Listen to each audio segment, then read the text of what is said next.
Hello दोस्तों, मैं Monika Gupta, spiritualist artist, author और टीचर।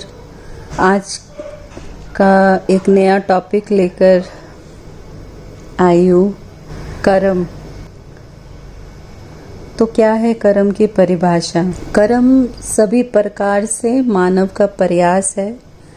कोई भी काम जो मन से और वचन से किया जाता है वो कर्म ही कहलाता है। मन का भाव इसकी प्रथम श्रेणी है और यही सबसे महत्वपूर्ण है। किसी भी कार्य को करने के लिए उत्पन्न भाव ही उसकी ओर आधा मार्ग पार करवा देते हैं।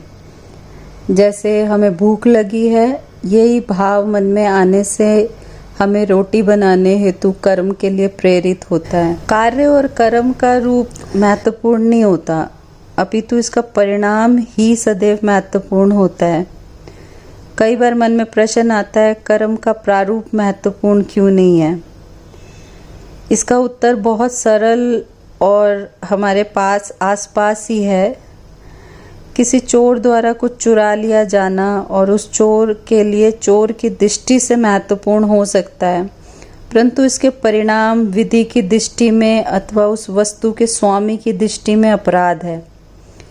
यदि कर्म को धर्म और अधर्म की कसौटी पर देखते हैं तो धर्मानुरूप किया गया कर्म ही उस कर्म की वैधता है।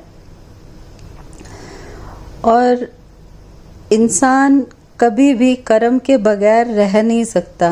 कारण अकारण तो कर्म करना ही होगा। वह चाहे ना चाहे उसमें कोई अंतर नहीं आएगा।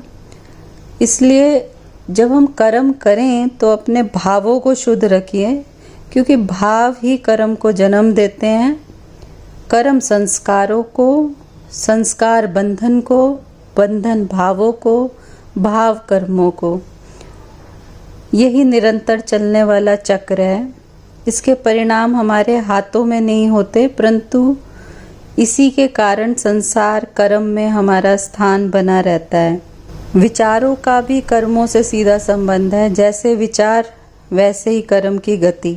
सभी धर्मों के पास कर्म की अपनी अपनी व्याख्याएं हैं, परंतु कोई धर्म किसी अन्य को नष्ट करने का संदेश नहीं देता। इसका सही अर्थ हुआ कि कर्म का ज्ञात और अज्ञात परिणाम यदि किसी अन्य को हानि पहुंचा रहा है तो निश्चित ही वो धर्म के अनुरूप नहीं है।